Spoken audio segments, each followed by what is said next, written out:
Thank you, Iveta, for the lovely introduction, which I think can be summarized as not a hippie, yet going to talk about mindfulness. So I appreciate that.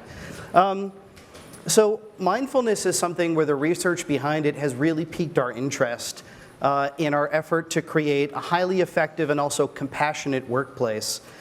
So very briefly, in today's talk, I'll go over a little bit of the what and the how and the why of mindfulness. And then in the spirit of being the change that we're all here to espouse and also to try it out in the laboratory of our own experience, we'll actually spend half the time doing some mindfulness practices. So with that, to start off with, when we talk about mindfulness, what are we talking about? Well, simply put, mindfulness is moment-by-moment, present-time awareness infused with the qualities of curiosity, kindness, and compassion. So if you think of your attention like a spotlight, right, that spotlight can be in multiple possible futures. It can be on the present moment. It can be on a story about the present moment, or it can be ruminating about the past. When we talk about mindfulness, we're talking about taking that spotlight and putting it on the here and now and looking to see what it shows with a sense of curiosity. Think of it as sort of like a kind scientist mindset. Now, after a distressingly, shockingly, embarrassingly, perhaps short amount of time, that spotlight will go flying off in some other direction. No worries, that's sort of working intended, that's how we've evolved. It's the act of noticing, of meta-awareness, that's the foundation of concentration, that then is an invitation to gently and without reproach sort of bring it back to the present moment. So immediately that begs the question, why would you do this? That sounds weird, right? Especially if your inbox is exploding, why would you take the time out to go ahead and do this? So when we think about the benefits of mindfulness, we think about it in two categories. One is for the individual. And what it all boils down to, the benefit to the individual, is to cultivate the capacity to respond to stimuli instead of react automatically. Right? And we'll get into that in a little bit, how we're in a bit of a tough position with this, the way that we've evolved, right? But this is to create the skills of self-awareness and self-regulation such that when you're introduced to, say, a stress response, you can reframe it and meet it as challenge, like Sean was talking about earlier. Compassion, also really important. So think of a time in your life when you really grew, when you really learned something. Chances are that was unpleasant, maybe even miserable, right? So the ability to cultivate compassion is the ability to meet the difficulty with a greater sense of ease. To be told about your blind spots in a performance review is a tough thing, but really helpful. It's the way that you grow.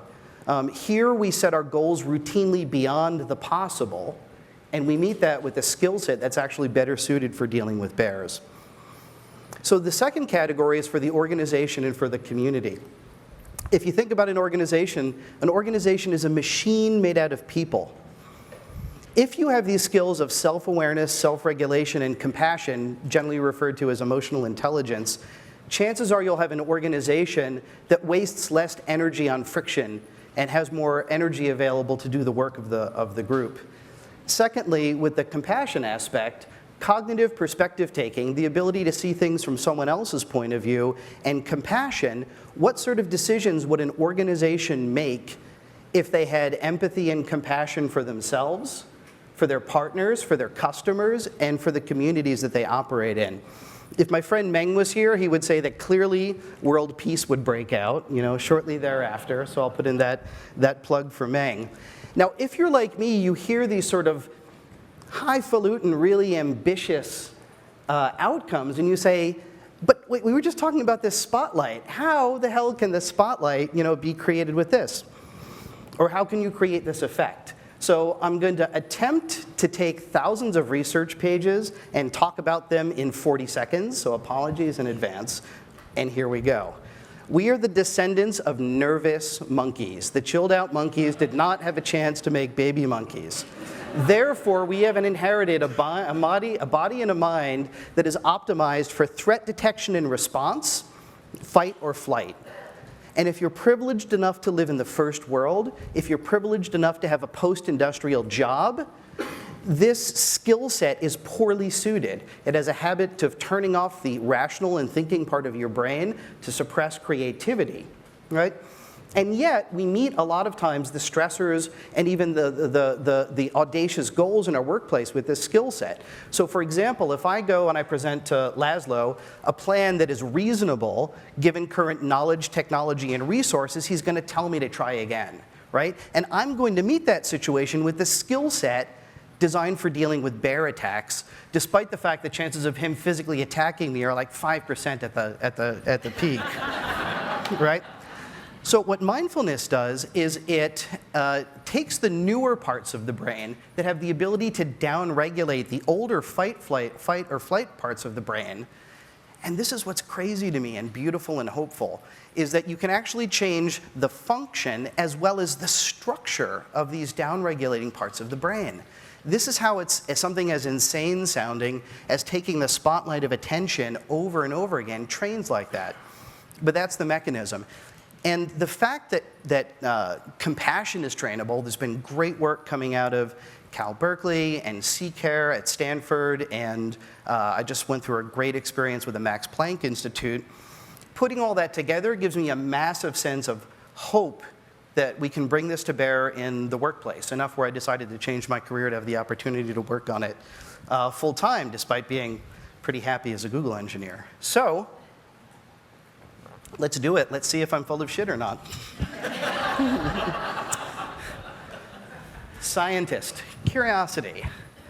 So we're going to do some mindfulness, 2 exercises. So take a posture that's alert and relaxed at the same time. Maybe think of your spine like a flagpole and your body like a flag. And then let that spotlight of attention go on your body. Maybe the weight of your body on the chair, just become aware of that and let your eyes close if you want to. Now immediately, your brain may start having opinions about the quantity of body that's pressing on the chair.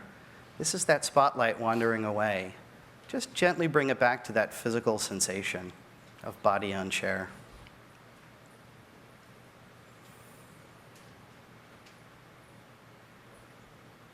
And see whatever comes up for you, even if you have pain of some kind, to see if you can meet it with curiosity and kindness and compassion. And then I invite you to narrow the focus just a little bit to the sensation of breathing, either at the nostrils, or the sinuses, or the throat, or the sternum, or the belly, whatever's easy, whatever's nice for you. And just watch the breath. No reason to breathe any particular way.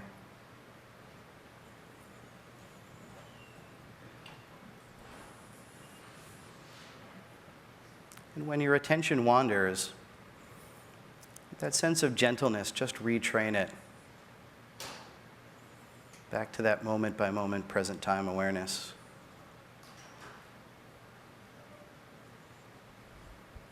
Now, we're going to do a little bit of a mental shift into a form of compassion training, empathy training.